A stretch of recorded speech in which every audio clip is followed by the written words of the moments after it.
लेकिन फ़िज़िक्स की बुक उठाने के बावजूद एक क्वेश्चन अराइज़ हो रहा है कि यार समझ में नहीं आ रहा है। छुट्टी तो दे दी है गवर्नमेंट ने, 4 दिन अभी भी टाइम है हमारे पास, लेकिन पढ़ना क्या है कुछ समझ में नहीं आ रहा है।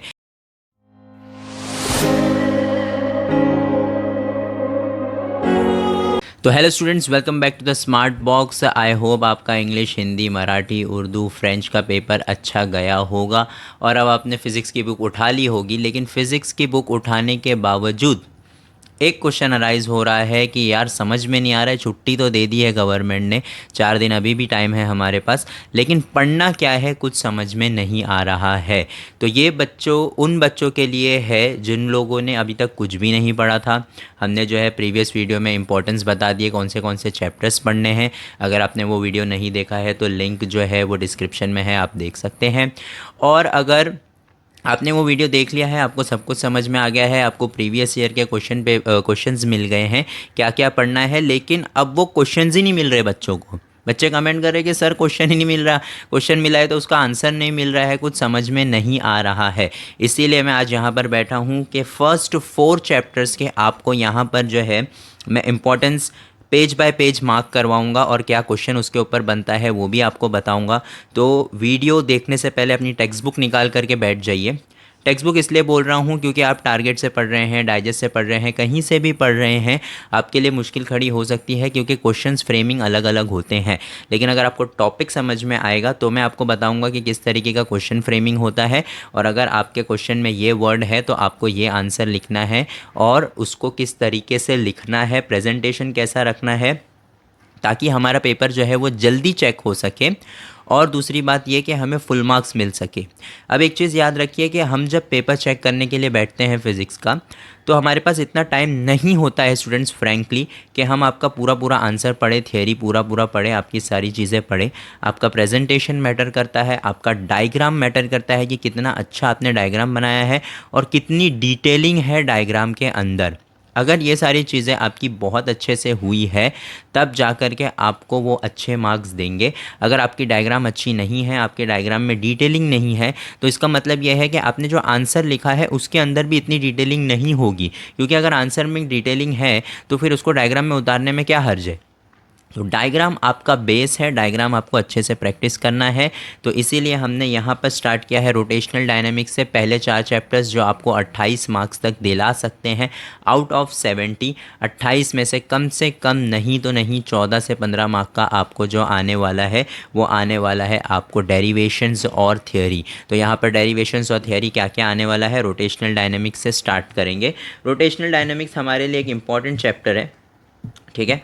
तो इसके अंदर सबसे पहले जो है ना, फर्स्ट पेज पे आपको ऐसा लगेगा कि कुछ भी इंपॉर्टेंट नहीं है, लेकिन यहाँ पे जो हमारा यूसीएम है, यूनिफॉर्म सर्कुलर मोशन, ये आपको डिफाइन के अंदर पूछता है बच्चों। अब तक 2 बार पूछ चुका है पिछले 5 साल के पेपर में यूनिफॉर्म सर्कुलर मोशन डिफाइन करने के लिए।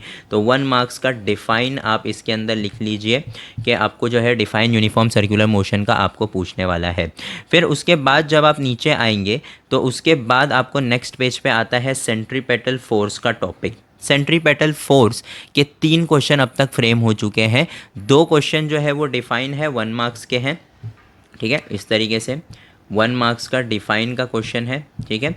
और दूसरा जो क्वेश्चन है वो है डिफरेंस बिटवीन का, difference between centripetal force and centrifugal force. Centrifugal force very next page पर ही है, अगर यहाँ पर आप देख सकते हैं तो ये जो क्वेश्चन मार्क हुआ था ये हुआ था 2 मार्क्स के लिए। अब एक चीज़ याद रखिए स्टूडेंट, जब भी आपको डिफरेंस बिटवीन आ रहा है तो आपको इस तरीके का जो है टेबल बना करके ही लिखना है, ठीक है। यहाँ पे हो गया CPF और ये हो गया CFF, ठीक है। इस तरीके से आपको लिखना है।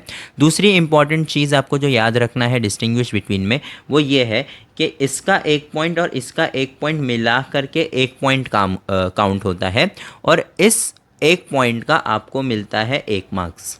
फिर ये भी राइट है और ये भी राइट है अगर, तो आपको मिलेगा दूसरा मार्क्स। अगर आपका ये राइट है लेकिन ये आपने रॉन्ग लिख दिए हो, ठीक है, तो फिर आपको इसके कोई भी मार्क्स मिलने वाले नहीं है।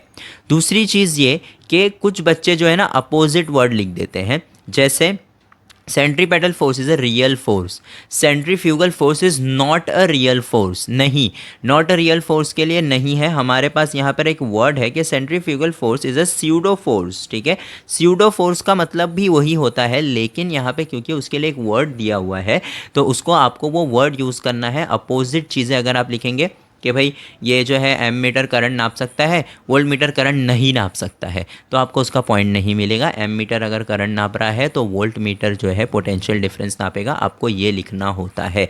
तो इस चीज़ को याद रखिए। सेकंड क्वेश्चन आपको मैंने जो है बता दिया। अब उसके बाद आते हैं हम लोग application of uniform circular motion में। Application of uniform circular motion में जो ये है ना वर्टिकल सॉरी हॉरिजॉन्टल ट्रैक पे, हॉरिजॉन्टल ट्रैक पे हमारी एक गाड़ी चल रही है या फिर एक ऑब्जेक्ट चल रहा है, इसका डेरिवेशन हमको 2 मार्क्स के लिए पूछा है वन टाइम, एक बार आपको ये पूछा है। अब इसके अंदर जो है आपको पूछा क्या था पता, आपको पूछा था कि भाई जो है एफ मैक्स फाइंड करके बताओ या वी मैक्स फाइंड करके बताओ मैक्सिमम वेलोसिटी एक गाड़ी की क्या हो सकती है if it is travelling on a horizontal road. Horizontal अगर वर्ड आ गया है बच्चों क्वेश्चन में तो एक चीज़ याद रखिए कि आपको जो है ये वाला डेरिवेशन करना है। ये एक पूछा है 1 मार्क 2 मार्क्स के लिए, एक बार आपको ये डेरिवेशन पूछा है। फिर उसके बाद हम आ जाते हैं वेल ऑफ डेथ पे। वेल ऑफ डेथ जो है बच्चों को समझता नहीं है क्योंकि वो वेल ऑफ डेथ मौत का कुआं पढ़ के जा रहे हैं, लेकिन क्वेश्चन आता है इफ़ अ बॉडी और if a vehicle is rotating in on a vertical road. ठीक है, वर्टिकल रोड पे क्वेश्चन है। क्वेश्चन मैं आपको बता देता हूँ, एक मिनट। हाँ, ये रहा। ठीक है, कि लीनियर वेलोसिटी और मैक्सिमम वेलोसिटी फाइंड करिए अगर एक हॉरिजॉन्टल सर्कुलर ट्रैक पे घूम रहा है बॉडी।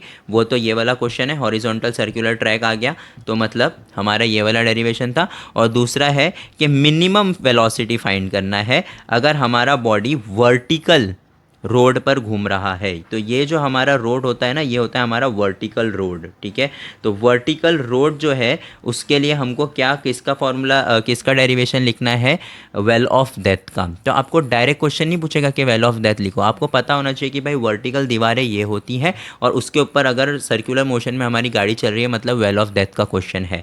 तो यहाँ पर ये क्वेश्चन हमको 3 मार्क्स के लिए एक बार पूछ चुका है, तो ये भी हमारे लिए एक इंपॉर्टेंट क्वेश्चन है वेल ऑफ डेथ। ठीक है, उसके बाद आता है व्हीकल ऑन बैंक रोड का जो है एक क्वेश्चन हमको 1 मार्क्स के लिए एक बार पूछ चुका है कि what is the important of bank road, या फिर जो कर्व रोड होते हैं उनको बैंक क्यों किया जाता है। ये हमारा एक सिंपल सा क्वेश्चन है जिसका आंसर आपको यहीं पर मिल जाएगा कि भाई एक कर्व रोड को बैंक क्यों करते हैं। ये हमारा 1 मार्क का क्वेश्चन है, व्हीकल ऑन बैंक रोड। ठीक है, फिर उसके बाद आते हैं हम लोग नेक्स्ट पे। इसी के अंदर आपको जो है ना डेरिवेशन भी पूछ सकता है बच्चों कि बैंक रोड पे अगर एक गाड़ी चल रही है तो फिर उसका मिनिमम वेलोसिटी या लोअर स्पीड लिमिट या अपर स्पीड लिमिट क्या होना चाहिए। 3 मार्क्स के लिए हमारा ये डेरिवेशन भी इम्पॉर्टेंट है। जो यहाँ पे देखो most safe limit, speed limit, ये सारी चीज़ें तो है ही, ये हमारा इम्पॉर्टेंट है कि जिसके अंदर हमको पूछा गया है कि भाई बैंक रोड पे लोअर स्पीड लिमिट और अपर स्पीड लिमिट क्या होती है, जिसका फॉर्मूला यहाँ पर है वी मिनिमम और वी मैक्सिमम का। ये फॉर्मूला जो है आपको इम्पॉर्टेंट है किस एतबार से, इसका डेरिवेशन अब तक नहीं पूछा है बच्चों, इसका मतलब ये नहीं कि ये इंपॉर्टेंट नहीं है। अगर आपको डेरिवेशन आता है और आपने फॉर्मूला याद कर लिया है तो इसका आपको मैं बताऊं कि न्यूमेरिकल पूछा गया है 2 बार अब तक, 2 टाइम्स इसका न्यूमेरिकल पूछा गया है। मतलब क्या है कि ये जो हमारा टॉपिक है बैंक रोड का, एक बार पूछा गया है किसके लिए, थ्योरी के लिए 1 मार्क्स के लिए, लेकिन 3-3 मार्क्स के लिए ये पूछा गया है आपको किस चीज़ के लिए, न्यूमेरिकल के लिए बच्चों। तो न्यूमेरिकल के लिए ये टॉपिक हमारा बहुत ज़्यादा इंपॉर्टेंट है, इसको याद रखिएगा। ठीक है, अगर आपको डेरिवेशन याद हो ही गया तो आपको फॉर्मूला भी याद हो जाना चाहिए, है ना, तो आप कर सकते हो, नॉट अ इशू। फिर उसके बाद आता है हमारा कोनिकल पेंडुलम। कोनिकल पेंडुलम में क्या होता है ना, कोनिकल पेंडुलम का आंसर्स कुछ क्वेश्चन कुछ इस तरीके से बनता है कि हमने जो है एक चीज़ को टाई कर लिया है, टाई कर लिया है, अब तक आपने जितना भी टॉपिक ऊपर पढ़ा उसके अंदर कोई भी चीज़ बंधी हुई नहीं थी, नॉर्मल रिएक्शन आता है बच्चों, इसके लिए याद रखिए। अब यहाँ पे जो चीज़ है ना वो बंध गई है, ठीक है, किसी चीज़ से हमने उसको टाई कर दिया है, अब टाई हो गया है मतलब वो यहाँ पर बंध गया है, अब वो इस तरीके से गोल गोल जो है वो क्या हो रहा है, घूम रहा है। तो कोनिकल पेंडुलम हमारा एक इम्पॉर्टेंट क्वेश्चन है इस साल जो है, इसका आस्किंग रेट बहुत ज़्यादा हाई है क्योंकि ये ज़्यादा पूछा नहीं गया है। और फिज़िक्स में एक चीज़ याद रख लीजिए, जो चीज़ें पूछी गई हैं वो हमको अच्छे से पढ़नी है, और जो चीज़ें अब तक नहीं पूछी गई हैं उनको हमको और अच्छे से पढ़ना है, क्योंकि फ़िज़िक्स के क्वेश्चन पेपर में हार्डली 10 to 12% चीज़ें रिपीट होती है। तो यहाँ पे जो भी इंपॉर्टेंट क्वेश्चंस मैं मार्क करवा रहा हूँ उसको छोड़े बगैर आप जाना मत। कोनिकल पेंडुलम आपको करना है कंपलसरी, ठीक है। कोनिकल पेंडुलम का बहुत आसान सा हमारा जो है एक डेरिवेशन है, जिसके अंदर हमको क्या फाइंड करना होता है, जिसके अंदर हमको फाइंड करना होता है ओमेगा फाइंड करना होता है और एन फाइंड करना होता है, जो कि उसका क्या है, फ्रीक्वेंसी ऑफ रिवॉल्यूशन, और ओमेगा फाइंड करना होता है, ठीक है, जो हमारा वेलोसिटी है सर्कुलर मोशन का, ठीक है। आगे बढ़ते हैं।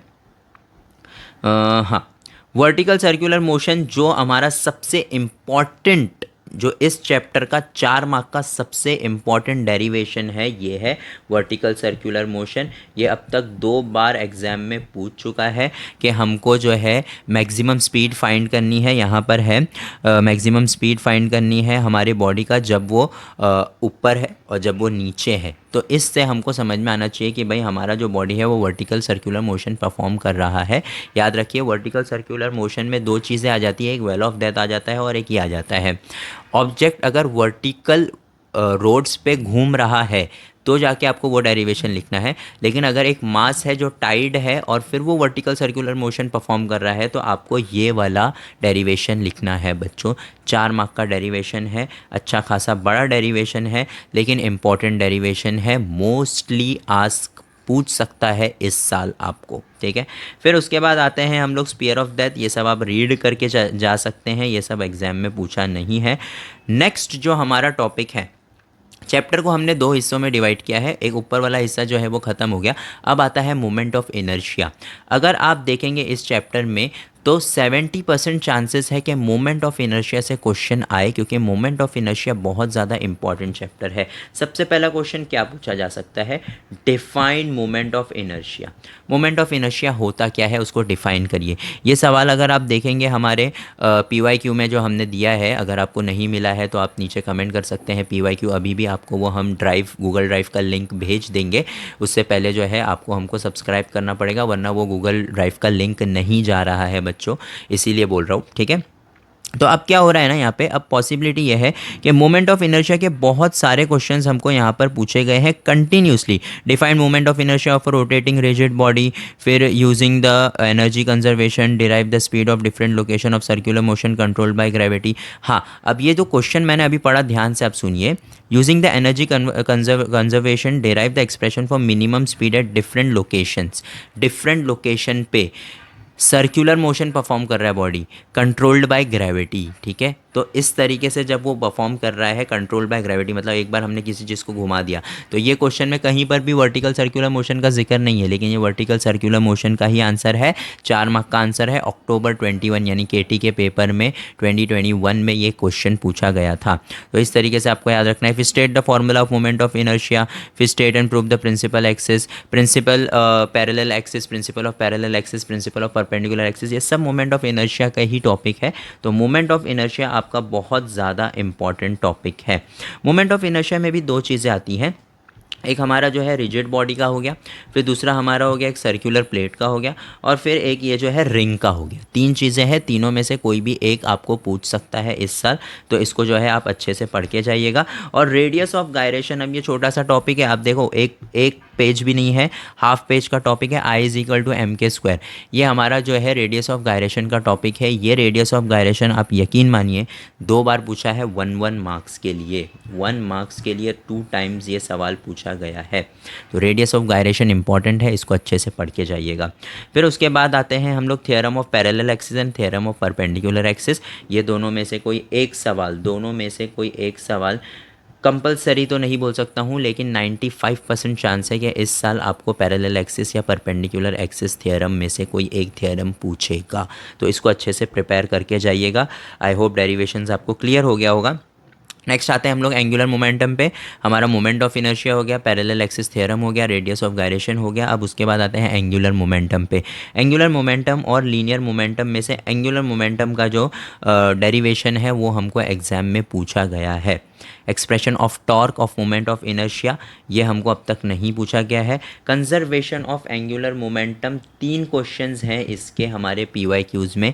ये टॉपिक बहुत ज़्यादा इंपॉर्टेंट है और ये टॉपिक पूरा का पूरा थियरी है। सिर्फ इसके अंदर ये जो डेरिवेशन है, ये डेरिवेशन आपको लिखना है। Conservation of moment of inertia question में आ गया तो आपको यही डेरिवेशन लिखना है। अब उसके आगे जो भी क्वेश्चन लिखा हुआ है उसके बाद की आंसर्स आपको लिखने हैं। आई होप आपको ये चीज़ें समझ में आ गई होगी। रोलिंग मोशन अब तक एक भी बार एग्ज़ाम में पूछा नहीं गया है। फिर उसके बाद आता है हमारा चैप्टर ख़त्म। इसके बाद जो है ये जो चीज़ें हैं पेज नंबर 21 पे जो आपको ये सारी चीज़ें हैं, ये सारी चीज़ें आपको याद करके जाना पड़ेगा। पिछले साल हमारा एक MCQ very first MCQ of the paper जो है हमको थिन रिंग का आ गया था, जिसका आंसर था I = ½ mr²। ये आंसर था उसका। तो ये बहुत ज़्यादा इंपॉर्टेंट है कि आपको शेप्स के मोमेंट ऑफ इनर्शिया याद रहे और एक्सिस याद रहे। एक्सिस तो इतना इंपॉर्टेंट नहीं है, लेकिन मोमेंट ऑफ इनर्शिया के जो फॉर्मूलेज हैं आई के, वो आपको याद रहना बहुत ज़्यादा ज़रूरी है। रोटेशनल डायनेमिक्स अगर आप पढ़ने के लिए बैठेंगे, जो जो चीज़ें मैंने आपको बताया हूँ, 1 से 1.5 घंटा आपको लगेगा चैप्टर ख़त्म करने के लिए। तो उसको आई होप आपने अच्छे से समझ लिया होगा, तो उसको अच्छे से पढ़िए अगर आप डेरिवेशंस और थियरी पे डिपेंड होकर के जा रहे हैं तो। नेक्स्ट आते हैं हमारे mechanical fluids property of fluid पे, जिसके अंदर आइडियल फ्लूइड का जो है 2 मार्क्स का क्वेश्चन एक बार पूछा गया है कि आइडियल फ्लूइड क्या होता है, आइडियल फ्लूइड के कैरेक्टरिस्टिक्स क्या है। ये इंपॉर्टेंट टॉपिक है आपका। फिर उसके बाद हम प्रॉपर्टीज़ ऑफ फ्लूइड वगैरह ये सारी चीज़ें हैं। फिर प्रेशर है, ये सारी चीज़ें इतना नॉर्मली पूछा नहीं गया है इतनी बार। लेकिन उसके बाद जो आपको इम्पॉर्टेंट टॉपिक्स जो नीचे आ रहे हैं ना, ये इम्पॉर्टेंट है। Absolute pressure and gauge pressure. Absolute pressure and gauge pressure का जो क्वेश्चन यहाँ पर बनता है, मैं आपको बता दूँ, इम्पॉर्टेंट है ये एब्सोल्यूट प्रेशर और गॉज प्रेशर। अब आप अगर देखेंगे तो इस चैप्टर में से भी थियरी क्वेश्चंस बहुत ज़्यादा पूछे गए हैं, लेकिन ये सब जो है इतने इम्पॉर्टेंट क्वेश्चंस नहीं है जो इतनी बार पूछे गए हैं। पास्कल्स लॉ हमारा 2 बार पूछा गया है कि स्टेट पास्कल्स लॉ, और फिर उसके बाद जो है आपको उसको डिराइव करना है कि भाई पास्कल्स लॉ का एप्लीकेशन क्या है। तो पास्कल्स लॉ के हमारे पास 2 एप्लीकेशन है, एक है हाइड्रोलिक लिफ्ट और एक है हाइड्रोलिक ब्रेक। ठीक है, तो हाइड्रोलिक लिफ्ट और हाइड्रोलिक ब्रेक अच्छे से पढ़ के जाइए। पास्कल्स लॉ आपको इस साल जो है पूछ सकते हैं, 2 से 3 मार्क्स का क्वेश्चन इसका बन सकता है। तो स्टेट पास्कल्स लॉ इंपॉर्टेंट है और उसके बाद उसका एप्लीकेशन इंपॉर्टेंट है। फिर उसके बाद हम लोग जो है हमारा एक और छोटा सा टॉपिक है यहाँ पर, हाइड्रोस्टैटिक्स पैराडॉक्स। ये 1 मार्क्स का क्वेश्चन पूछ चुके हैं हमको, इसको आप अच्छे से पढ़ करके जाइएगा। ठीक है, फिर उसके बाद आते हैं हमारे कैपिलरी पे, moment of measurement of pressure पे। मेजरमेंट ऑफ प्रेशर में ये जो मर्क्यूरी बैरोमीटर है, ये हमारा टॉपिक इम्पॉर्टेंट है। अब तक पूछा नहीं है एक भी बार, लेकिन इस साल एक्सपेक्टेड है कि मर्क्यूरी बैरोमीटर पूछ सकता है, तो आप इसको अच्छे से पढ़ करके जाइए। बहुत सारी इंपॉर्टेंट चीज़ें हैं इसके अंदर। ओपन ट्यूब मैनोमीटर, ये सारी चीज़ें ठीक है। अब जो हमारा चैप्टर है ना, वो एक्चुअल चैप्टर हमारा अब स्टार्ट हो रहा है, that is surface tension. Surface tension हमारा बहुत ही इंपॉर्टेंट टॉपिक है। एक क्वेश्चन सरफेस टेंशन में से आएगा ही आएगा, 110% आप लिख करके ले लो। सरफेस टेंशन में बहुत सारी चीज़ें हैं। सबसे पहले तो डिफाइन सरफेस टेंशन है, ठीक है, डिफाइन आपको पूछ सकता है, तो डिफाइन के लिए आप तैयार रहिए। फिर उसके बाद जो है कोहेसिव फोर्स एडहेसिव फोर्स का डिफरेंस बिटवीन बन चुका है। ठीक है, 2 मार्क्स के लिए एक बार पूछा है हमको कोहेसिव फोर्स और एडहेसिव फोर्स क्या होता है, इंटरमॉलिक्यूलर फोर्स क्या होता है। ये सारी क्वेश्चंस जो है इंपॉर्टेंट है। Sphere of influence, surface film, ये सब जो है डिफाइन है। ये सब अब तक एग्जाम में हमको पूछा नहीं है। ठीक है, इसके बाद जो है हम लोग आते हैं हमारे surface tension and surface energy. ये भी ठीक है, सरफेस एनर्जी इंपॉर्टेंट टॉपिक है हमारा।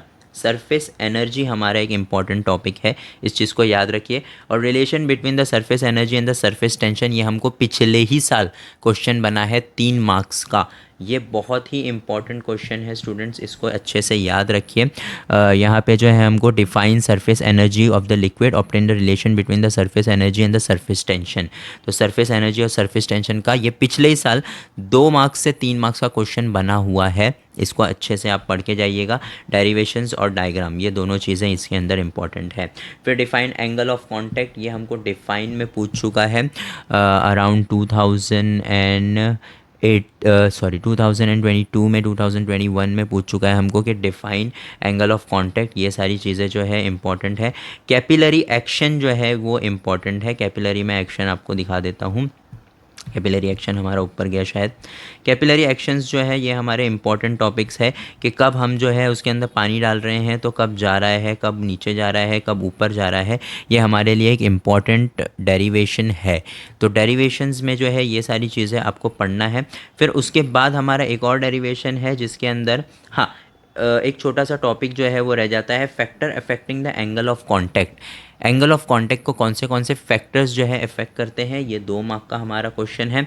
फिर उसके बाद इफेक्ट ऑफ इम्प्योरिटीज़, अगर इम्प्योरिटीज़ है तो सरफेस टेंशन पे क्या फ़र्क पड़ेगा। लास्ट ईयर 1 मार्क्स का क्वेश्चन ये हमको आया था, डिटर्जेंट वगैरह ऐड करेंगे तो क्या होता है, डिटर्जेंट वगैरह के इसके अंदर एग्जाम्पल है। तो आपको क्वेश्चन कभी भी सीधा नहीं पूछ रहा है कि भाई इम्प्योरिटीज़ से क्या फ़र्क पड़ता है बताओ, नहीं, अगर हमने डिटर्जेंट ऐड कर दिया है तो पानी पे क्या फ़र्क पड़ रहा है, ऐसे क्वेश्चंस पूछते हैं।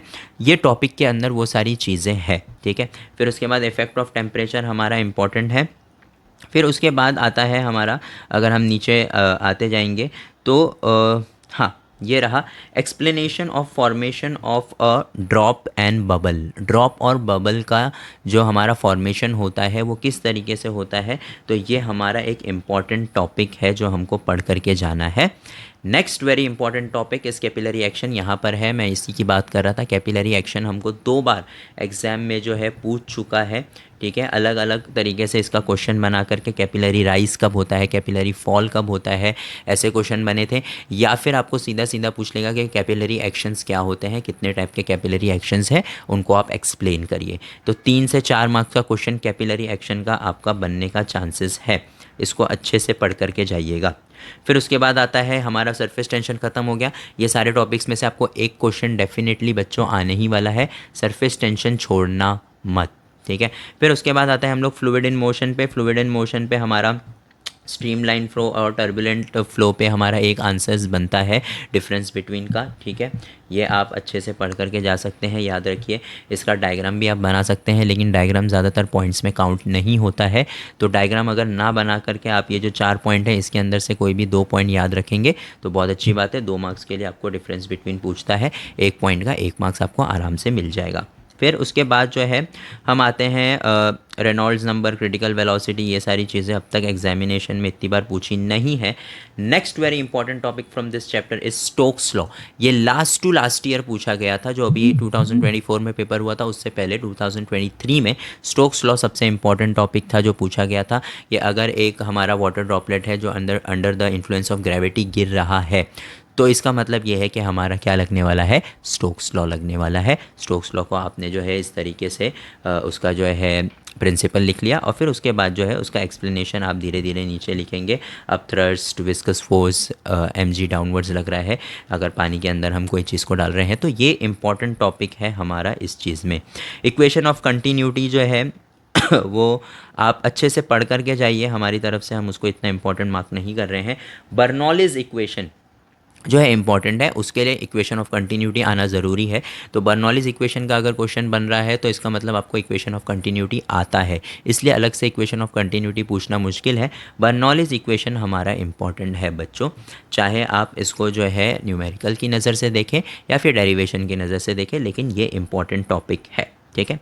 फिर उसके बाद जो है हमारा एप्लीकेशन भी इम्पॉर्टेंट है। एप्लीकेशन में हमारा स्पीड ऑफ एफ्लक्स जो है एक बार पूछा गया है, उसके अलावा हमको वेंचुरी ट्यूब और वर्किंग ऑफ एटमाइज़र ये सारी चीज़ें जो है नहीं पूछी गई है कभी, लेकिन हमारा जो स्पीड ऑफ एफ्लक्स है ये हमको पूछा गया है। इसमें जो है वाटर टैंक का एग्जाम्पल दिया गया है, हम एग्जाम्पल देते हैं वाटर टैंक का इसको समझाने के लिए, आसान है, इसको आप अच्छे से पढ़ के जाइएगा। अगर आपको बर्नौलीज इक्वेशन याद है तो बर्नौलीज इक्वेशन में एक छोटा सा चेंज है और फिर आपको जो है स्पीड ऑफ एफ्लक्स मिल जाता है।